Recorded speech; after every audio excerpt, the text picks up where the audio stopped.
Kemudian bagaimana memanagenya? Memanagenya adalah dipisahkan 2-3 jam. Itulah pentingnya ilmunya farmasi di situ. Bukan untuk menghindari interaksi, karena terkadang interaksi tidak bisa dihindari, akan tetapi kita bisa memanagenya. Oke.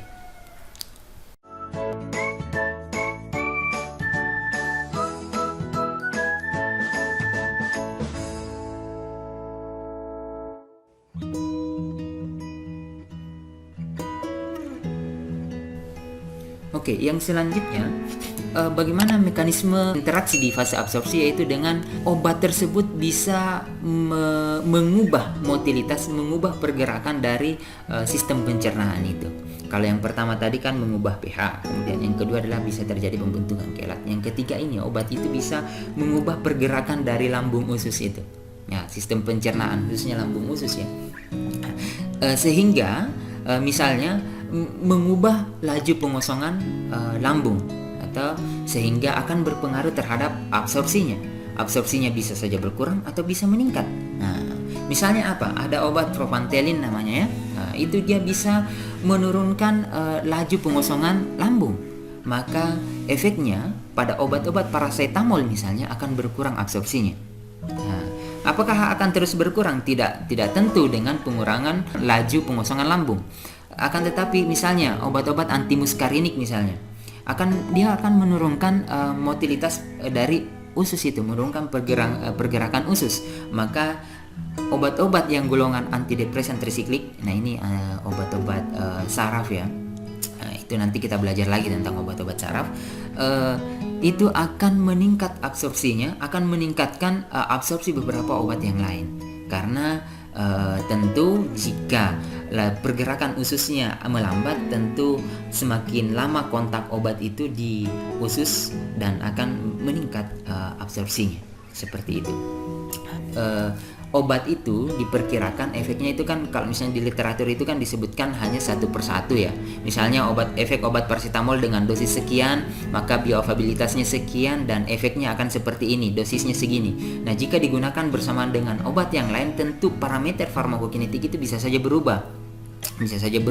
Jadi semisal menggunakan 2 obat, maka dosisnya itu bisa saja dengan dosis lazim yang digunakan, bisa saja efeknya akan semakin meningkat. Ya, efek apanya ya? Bukan hanya efek yang kita inginkan, akan tapi juga efek yang tidak kita inginkan, seperti itu ya.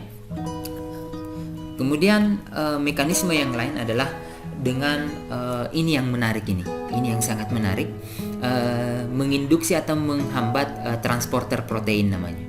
Oke, ini masih di fase absorpsi ya. Masih di fase absorpsi berarti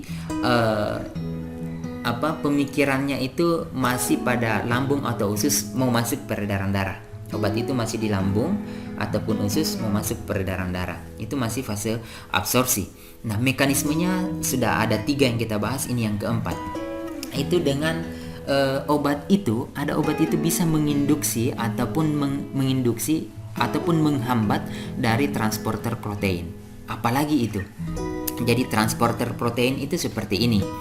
Jadi transporter protein itu ada tertanam di dinding sel, dalam hal ini misalnya dinding sel usus ya, ataupun pembuluh darah seperti itu ya, bisa tertanam di situ. Apa tugasnya ini si transporter protein ini? Oke, transporter protein ini bisa, misalnya obat ini mau terabsorpsi, dia tugasnya adalah mengeliminasi obat. Jadi obat itu sampai tidak bisa terabsorpsi. Jadi misalnya ada molekul obat A misalnya, obat A mau masuk, akan tetapi karena substratnya ada transporter protein A misalnya, transporter protein B misalnya, maka si transporter ini mengeluarkan si molekul obat A yang tadi. Oke. Nah, dan apa nama transporter protein itu? Namanya adalah P-glikoprotein. Kebanyakan itu P-glikoprotein. Misalnya apa? Ada digoxin yang substratnya adalah P-glikoprotein. Maka dan digunakan bersamaan dengan obat-obat yang menginduksi P-glikoprotein ini, misalnya rifampicin, maka bioavailabilitas dari digoxin ini itu akan menurun. Nah, untuk lebih memahaminya, saya memberikan gambarannya seperti ini. Jadi kebanyakan transporter, yang pertama yang mesti dipahami dulu bahwa transporter protein itu adalah tugasnya untuk mengeliminasi obat tersebut, atau untuk kalau tadi mengeluarkan obat itu sehingga dia tidak bisa diabsorpsi.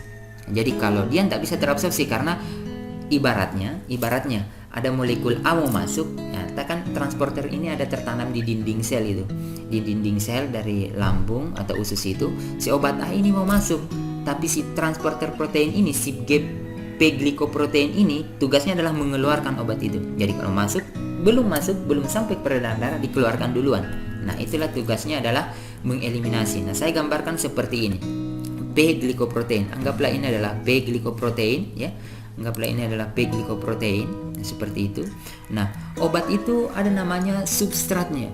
Obat itu punya, anggaplah berarti misalnya di dalam ruang kelas ya, misalnya si Tony misalnya, tempat duduknya adalah di pojok kiri depan kelas.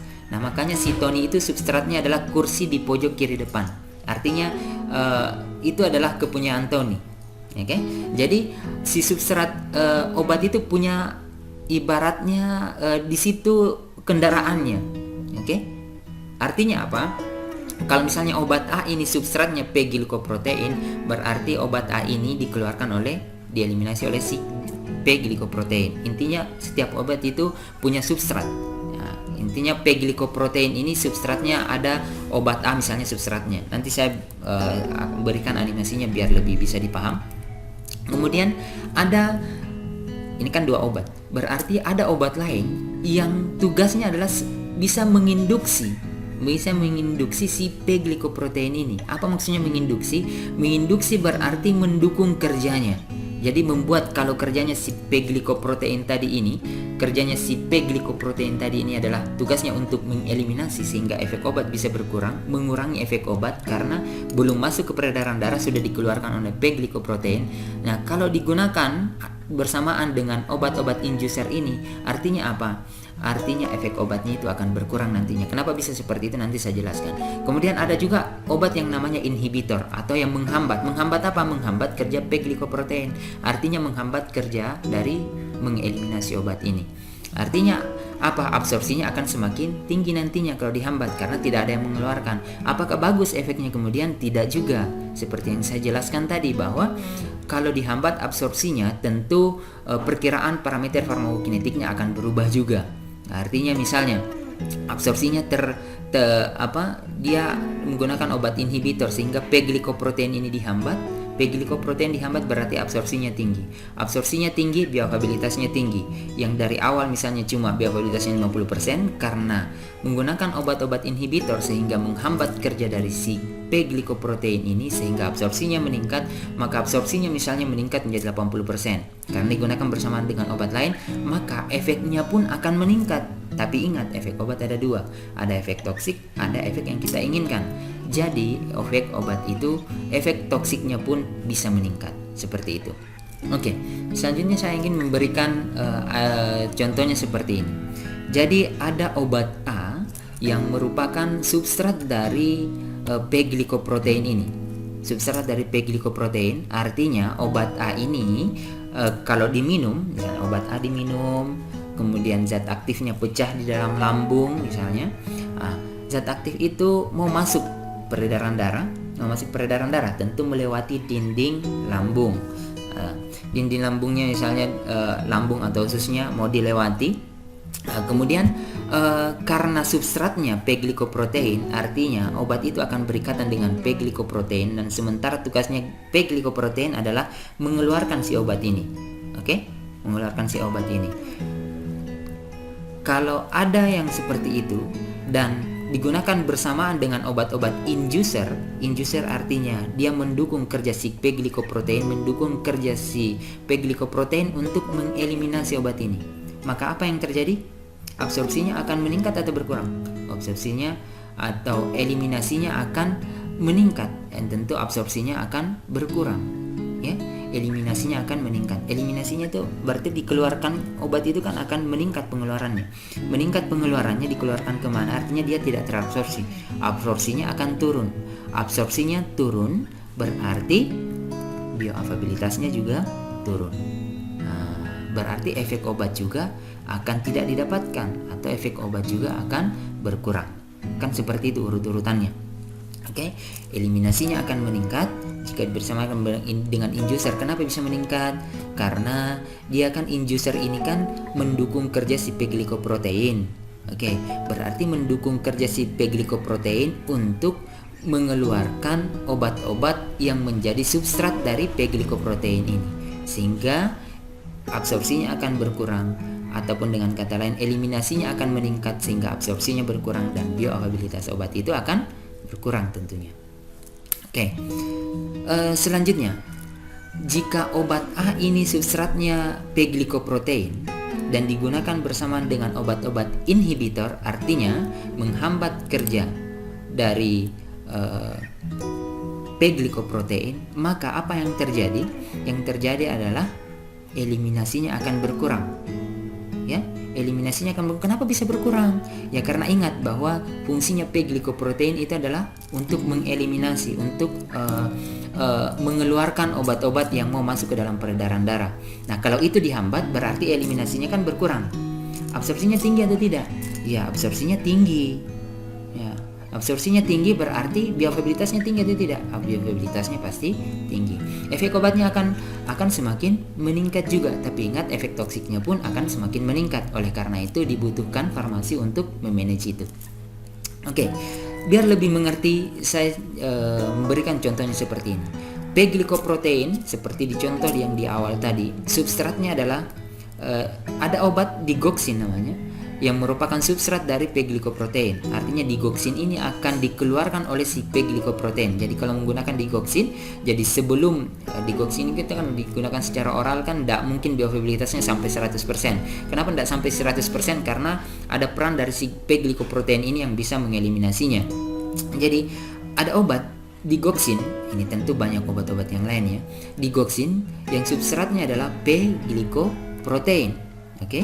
Kemudian digunakan bersamaan dengan obat yang lain, misalnya rifampicin, dan diketahui bahwa ternyata rifampicin ini adalah induktor atau inducer dari P-glikoprotein. Jadi mendukung kerja dari si P-glikoprotein. Maka apa yang terjadi? Kira-kira apa yang terjadi terhadap si digoxinnya ini? Yang menjadi core adalah si digoxinnya ya. Kenapa? Karena yang menjadi substratnya itu adalah digoxin. Oke? Digoxinnya akan eliminasinya akan meningkat atau berkurang? Eliminasinya akan meningkat. Betul sekali, eliminasinya akan meningkat dan tentu absorpsinya akan berkurang. Oke? Karena eliminasinya meningkat. Absorpsi berkurang berarti bioavailabilitas dari digoxin berkurang. Makanya itulah alasannya. Kenapa tadi interaksi di awal, kenapa kalau digunakan rifampicin bersamaan dengan digoxin, efek digoxinnya akan berkurang? Karena dia ternyata berinteraksi di fase absorpsi. Fase absorpsi bagaimana mekanismenya? Mekanismenya adalah terhadap induksi atau inhibisi dari P-glikoprotein atau transporter proteinnya. Itulah yang tadi yang di awal yang saya katakan bahwa inilah poin-poinnya. Dengan hanya mengetahui properti ataupun sifat-sifat dasar dari obat itu. Misalnya, saya ingin mengetahui bagaimana mekanisme terjadinya interaksi digoxin dengan rifampicin. Ya, saya hanya mencari, digoxin ini apa? Dia substratnya apa? Oh, ternyata dia substratnya P-glikoprotein. Oh, ternyata digunakan bersama rifampicin. Rifampicin ini, ternyata dia inducer dari P-glikoprotein. Jadi saya hanya mencari seperti itu. Kalian bisa mencarinya misalnya di Drug Information Handbook ataupun secara online misalnya di Drug Bank misalnya. Itu kalian bisa cari. Oh, ternyata ada, karena lengkap di sana diberikan informasinya. Digoxin. Cari digoxin, cari rifampicin. Oh, ternyata digoxin ini substrat dari P-glikoprotein dan rifampicin adalah inducer dari P-glikoprotein. Oh, makanya bisa terjadi interaksi. Kenapa efek digoxinnya berkurang? Karena rifampicin ini adalah inducer dari P-glikoprotein sehingga eliminasi obat digoxinnya semakin meningkat, absorpsinya menurun, bioavailabilitasnya menurun, efeknya akan berkurang. Makanya efek digoxinnya akan berkurang. Ya, menariknya di situ. Lalu bagaimana dengan interaksi di fase distribusi, metabolisme, dan ekskresi, dan interaksi di fase farmakodinamik? Nah, itu akan kita bahas kemudian. Untuk hari ini cukup sekian. Mudah-mudahan bermanfaat dan bisa kita amalkan ilmu ini, khususnya kita sebagai farmasi. Karena menarik sekali tentang interaksi obat ini, dan ini baru prolog. Dan contoh-contohnya pun saya berikan, contoh-contohnya hanya beberapa contoh-contoh saja. Dan akan tetapi ini akan sangat berguna karena kita bisa memanfaatkan ilmu yang menjadi inti-intinya itu untuk mengetahui interaksi obat yang lain. Oke, baik, cukup sekian. Saya akhiri. Assalamualaikum warahmatullahi wabarakatuh.